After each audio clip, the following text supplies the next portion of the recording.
I understand the challenges, but my track record shows I can handle this portfolio effectively.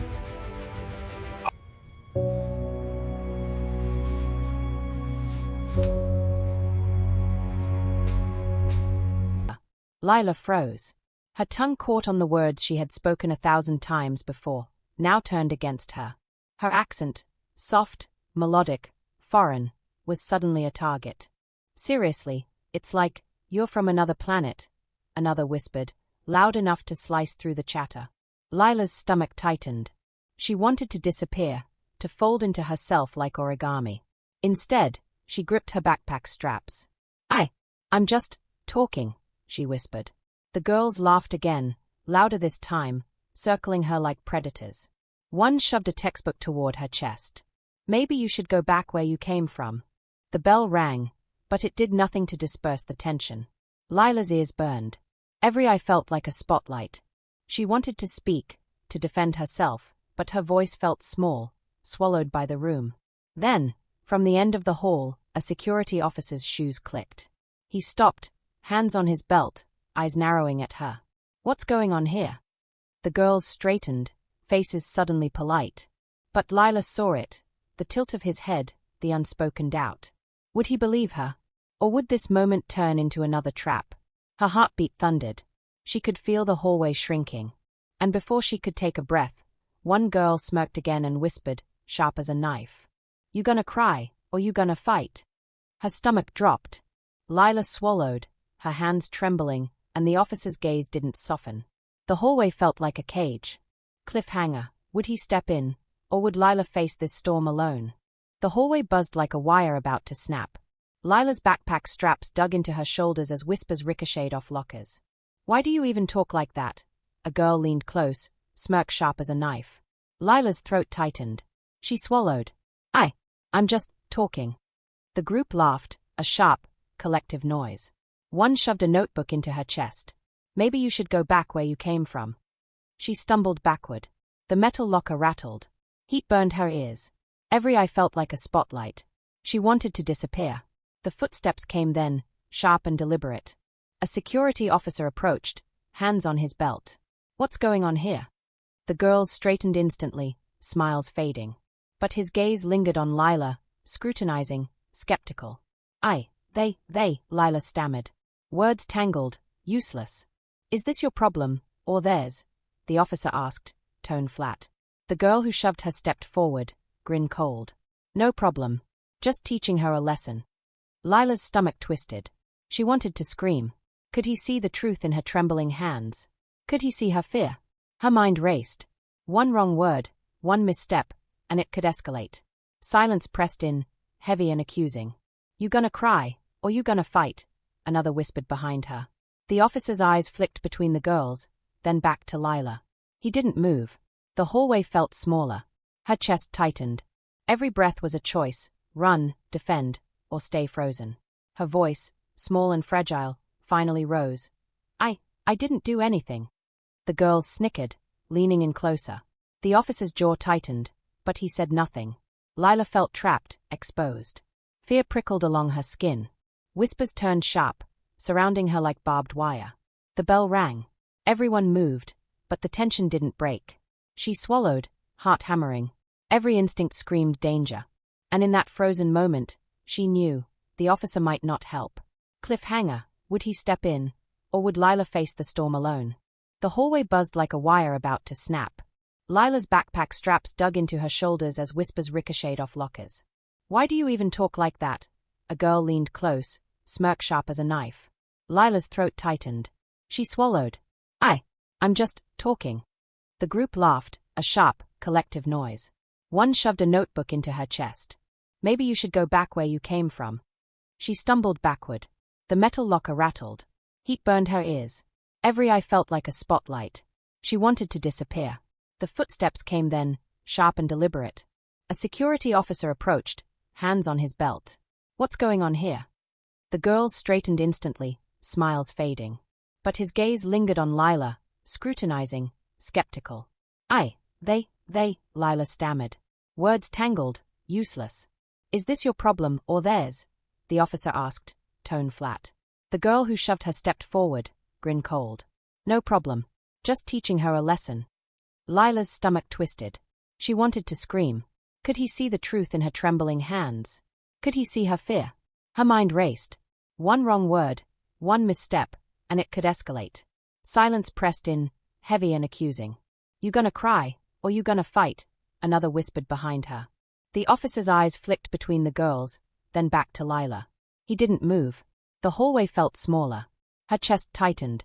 Every breath was a choice: run, defend, or stay frozen.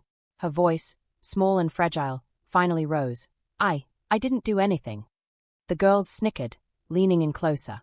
The officer's jaw tightened, but he said nothing.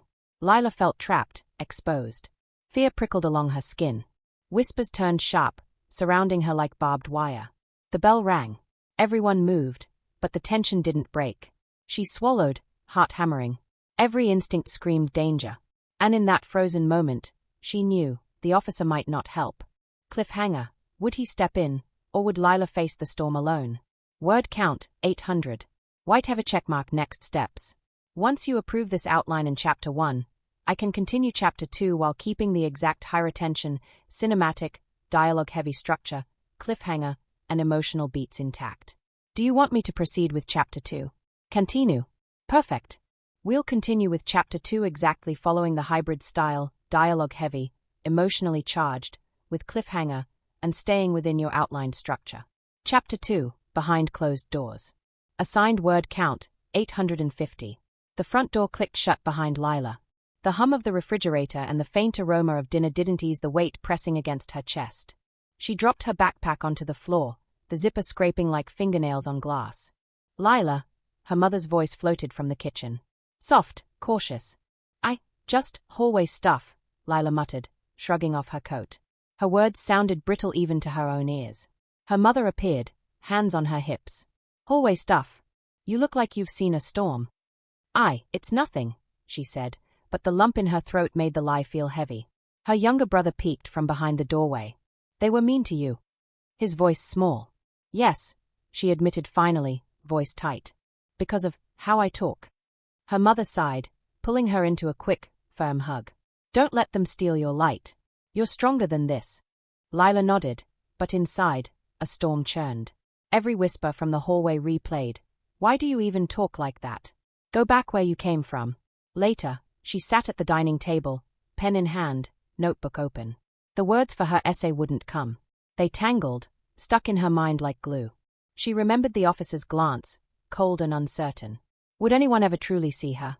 Her father entered, tired from work, face lined with concern. You're safe here, he said quietly. But out there, not everyone plays fair. She clenched her fists under the table, a flicker of anger igniting. Not just at the girls, or the officer, or the school, but at a world that judged her voice before her thoughts. Maybe I should join debate club, she whispered to herself. Her eyes lit up, a way to fight back. To be heard. Her mother tilted her head. You think you're ready? I have to be, Lila replied, jaw set.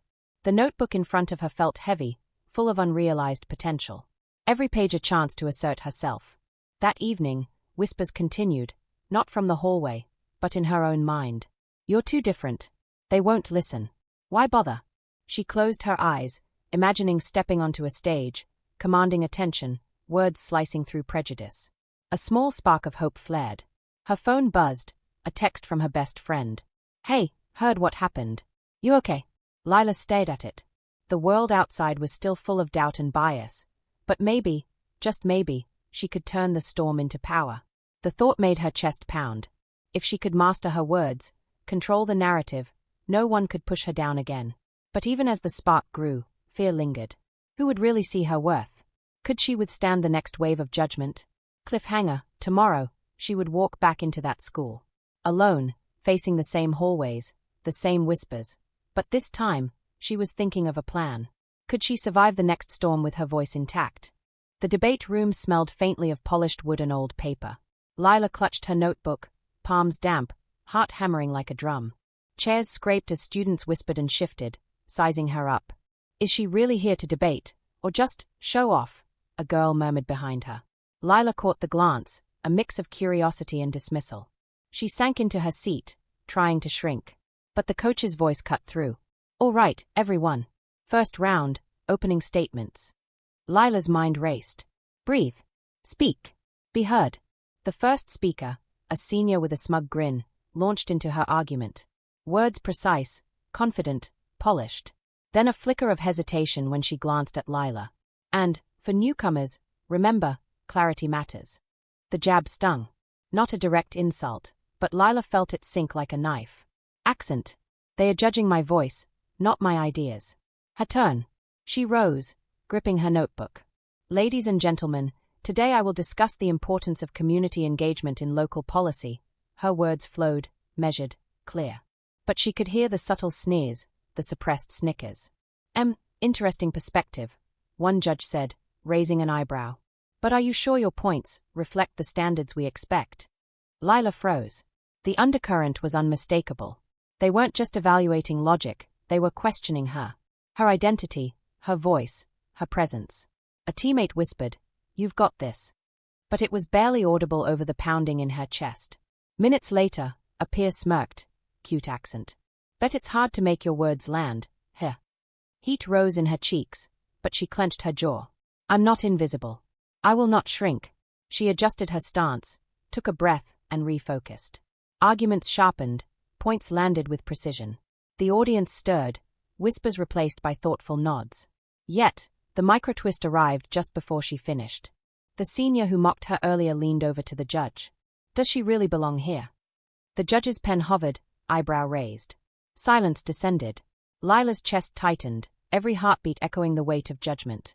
She swallowed, keeping her voice steady. Yes, I belong here. The bell rang. Round one ended. She sank into her chair, trembling. Victory felt partial, public acknowledgement had begun, but doubt lingered, whispering like a shadow. Cliffhanger, could she prove her worth in the next round, or would bias silence her completely? The debate room was empty except for the faint hum of the air conditioner.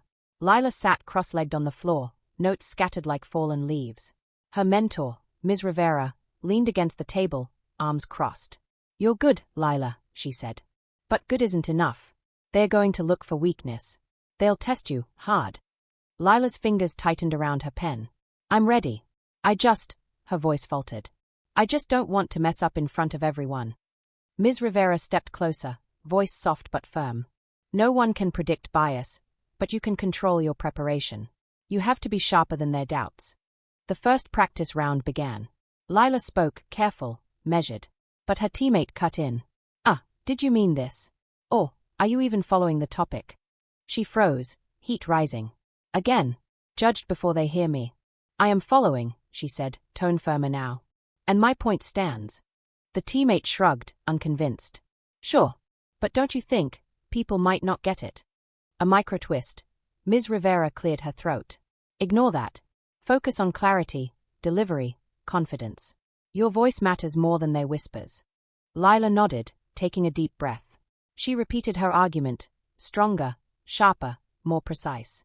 Her hands stopped shaking. Her words landed. Then came the first public feedback. A judge's comment. You articulate well, but do you understand the audience? Some might find your accent difficult. Lila's chest tightened. Every syllable she had practiced suddenly felt scrutinized not for content, but for how it sounded. She clenched her jaw. I do understand them, she whispered under her breath. And I will make them listen. The next rounds pushed her further. Hours of repetition, critique, and constant correction. Bias crept in small ways, raised eyebrows, skeptical glances, subtle snickers when she paused to think. Her body ached. Her mind raced. Yet, each critique, each tiny dismissal, hardened her resolve. Later, as she packed her notes, she overheard a peer whisper to another. She's not going to last. Too much difference. Lila's fingers trembled on her bag strap. Difference. That's all I am to them. She took a deep breath, trying to push anger and fear aside.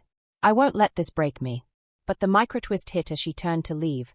A classmate she trusted gave a slight smirk and muttered, We'll see if you really belong. Her chest tightened. Doubt flickered. Could she survive this grind and still hold her voice? Cliffhanger. Tomorrow, another debate practice loomed, and with it, new scrutiny, new subtle bias, and the threat of public failure. Could she withstand the pressure and rise stronger? The auditorium smelled of polished wooden nervous energy.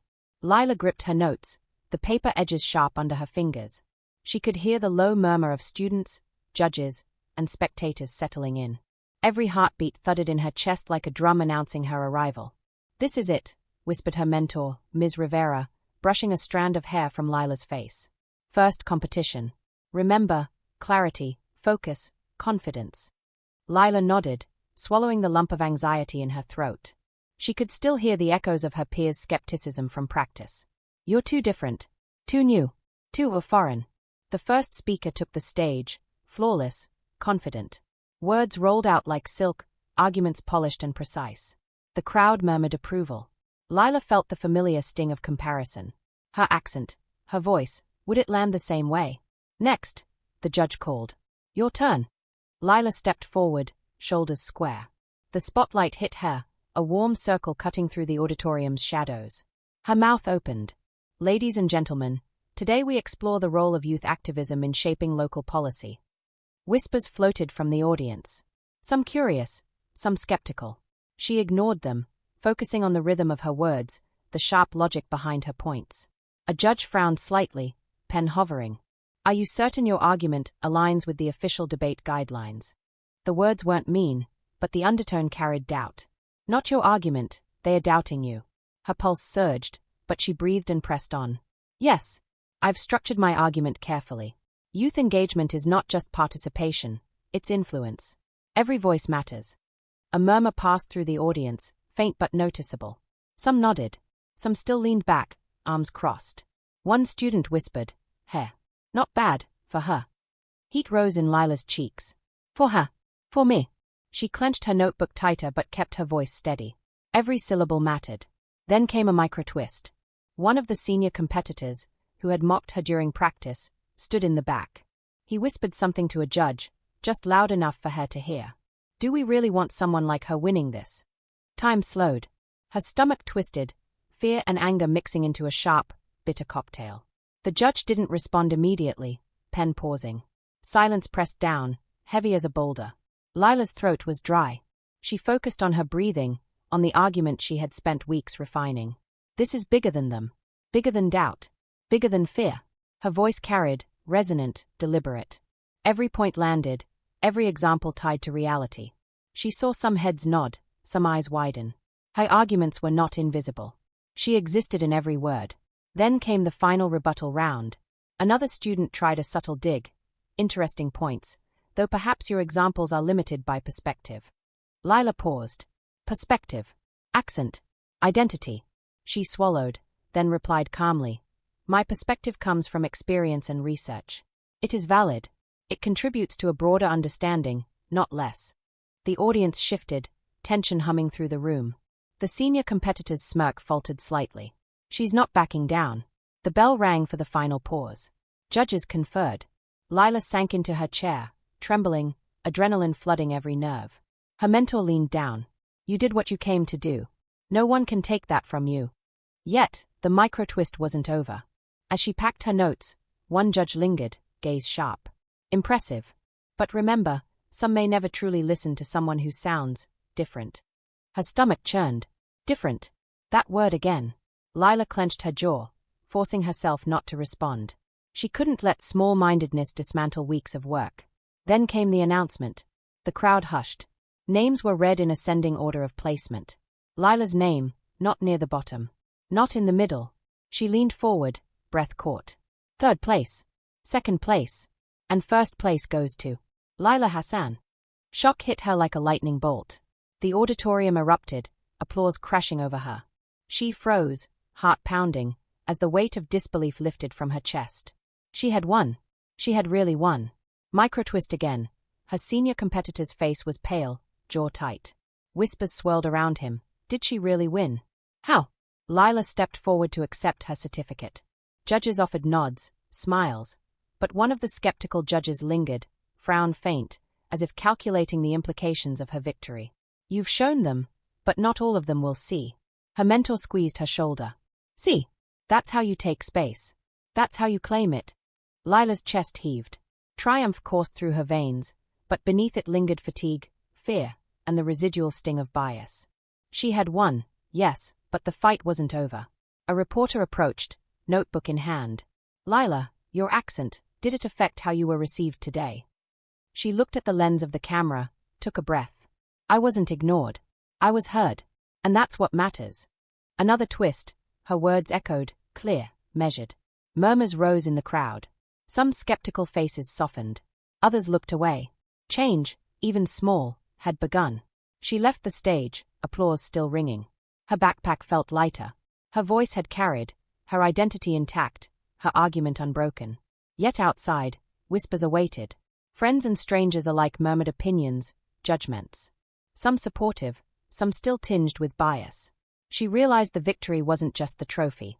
It was survival, recognition, and a first crack in the walls of prejudice. Lila walked past the senior competitor, who gave a stiff nod. No smile, no warmth. Just acknowledgement, a subtle admission she belonged. Her mentor whispered, "First win. But the journey's just begun." Lila exhaled, chest tight, adrenaline still racing. She had fought and won today, but tomorrow, new challenges, new judges, and new microaggressions awaited.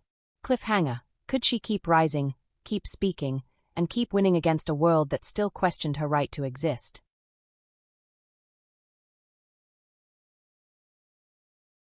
The auditorium lights blazed like midday suns, hot and unforgiving.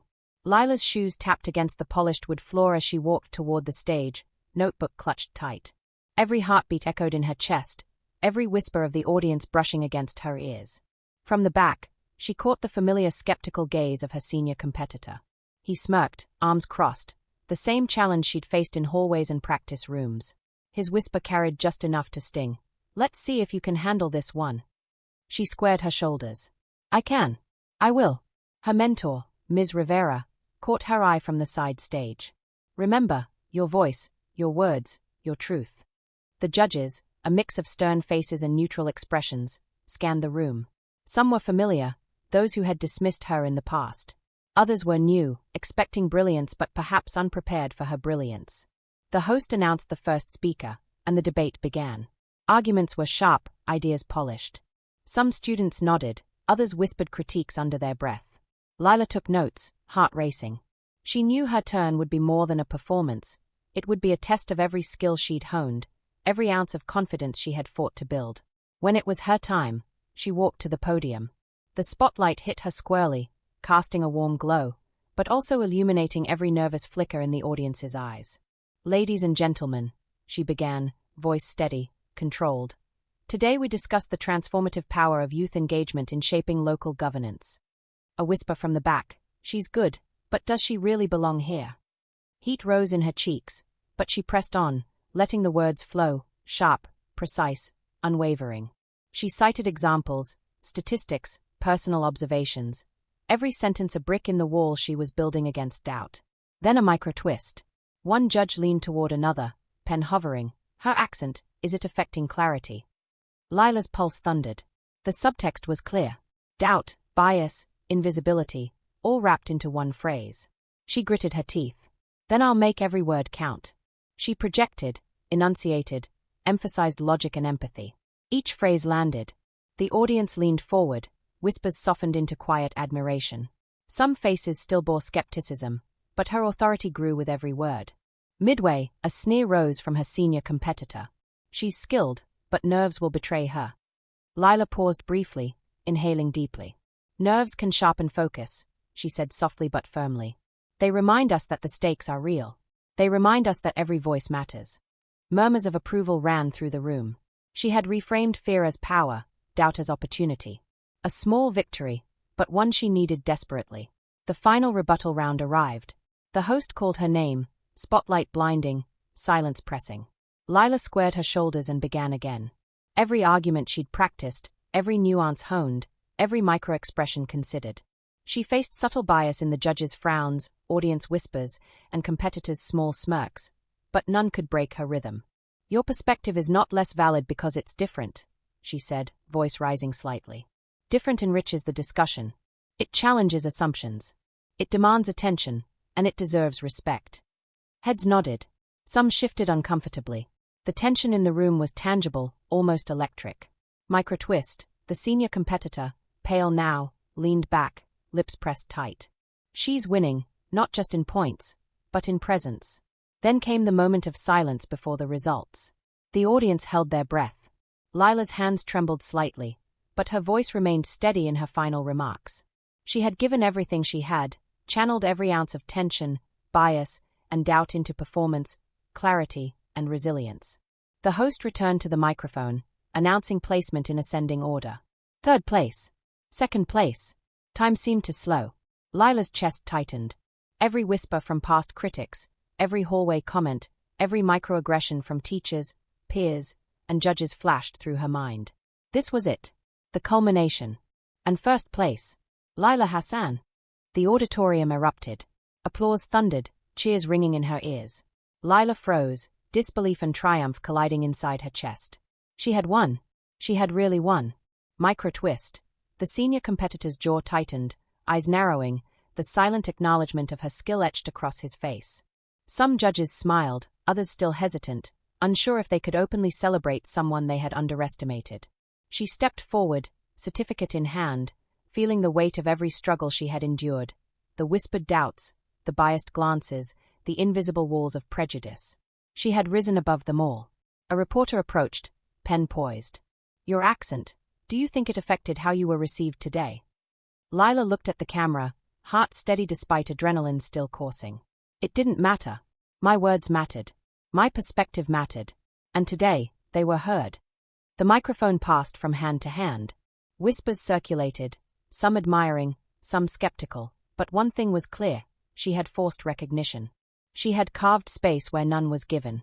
Backstage, Ms. Rivera hugged her. You did more than win. You made them see you. That's power. Lila exhaled, chest tight, adrenaline ebbing. Every hallway whisper, every skeptical glance, every subtle dismissal had led here. Victory wasn't just a trophy. It was acknowledgement, legitimacy, visibility. But the microtwist persisted. Bias was still there, lurking in quiet corners, in hesitant claps, in cautious smiles. She had broken through, yes, but tomorrow would test endurance, resilience, and the weight of expectation anew. Lila stepped out of the spotlight, certificate held high. Friends and strangers alike approached, congratulations mingling with surprise. Some peers' expressions softened, some teachers nodded, but others' eyes remained guarded, measuring, assessing. Change was slow. Progress was uneven. She felt the exhaustion settle into her shoulders, mixed with elation. Triumph and trauma intertwined. Every small victory had come at a cost: mental strain, constant vigilance, and emotional wear.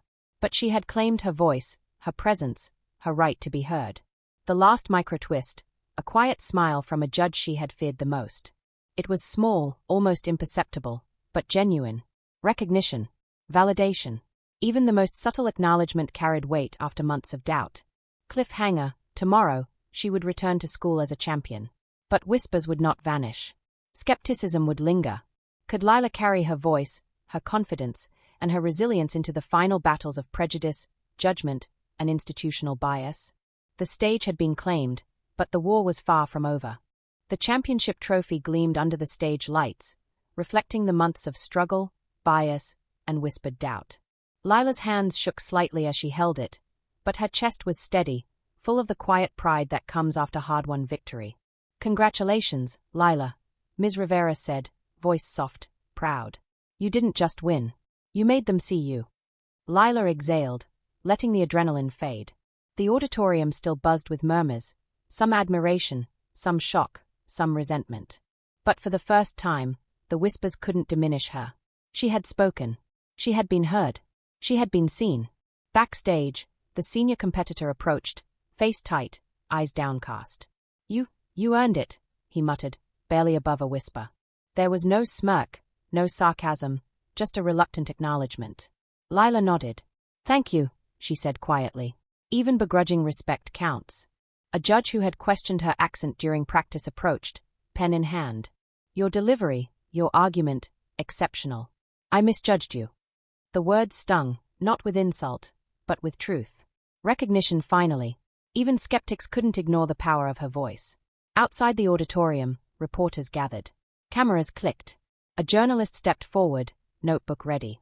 Lila, your journey, the challenges, the bias you faced, do you feel vindicated today?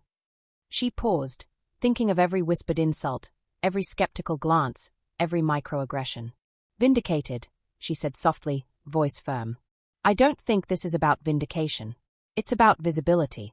About standing up, even when people doubt you, even when bias is subtle but relentless. Today, I was heard. That's what matters. Micro twist, a former bully from the hallway stood nearby, hands fidgeting. She had expected smugness, but instead there was silence.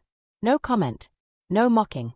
Recognition had a way of softening even the hardest hearts. Lila's family appeared, faces glowing with pride. Her younger brother hugged her tight.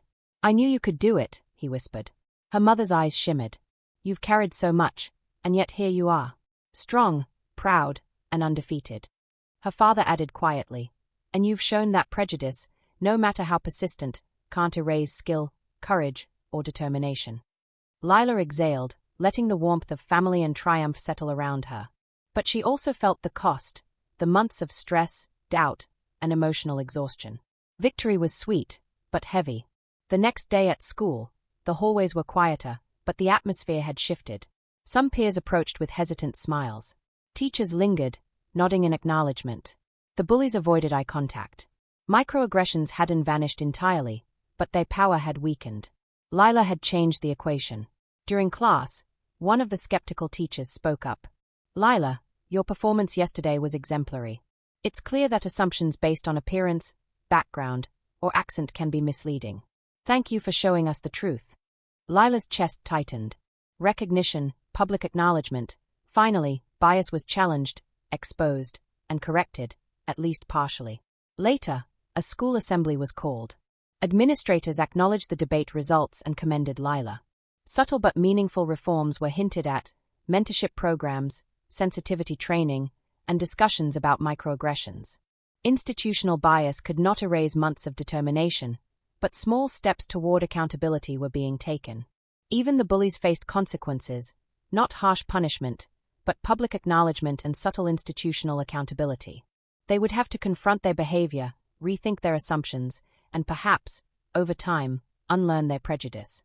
As Lila walked the halls, certificate and trophy in hand, whispers no longer cut like knives. Some curiosity remained, but respect had begun to replace derision. She had endured judgment, ridicule, and systemic bias, and had emerged victorious. That evening, alone in her room, she placed the trophy on the shelf. Her notebook lay open, filled with notes, arguments, reflections, and reminders of her journey. This was never just about winning a debate, she thought. It was about claiming space, asserting identity, and forcing recognition where bias had tried to silence me. A message pinged on her phone, from Ms. Rivera: "You've changed more than a competition. You've shifted minds." Lila smiled, heart swelling. Victory was bittersweet. Trauma lingered, but resilience had triumphed. She had faced bias, intimidation, and institutional challenges, and had transformed them into power. Her reflection in the window caught her eye. Determined. Strong. Seen. A voice that could not be ignored. She whispered to herself, soft but unwavering, "This is just the beginning." Cliffhanger or resolution, Lila's journey ends in public triumph, institutional acknowledgement, and personal growth, but the story leaves space for reflection. Bias remains in the world, yet voices that refuse to be silenced can spark change. She has won the battle, exposed injustice, and paved the way for resilience, courage, and poetic justice.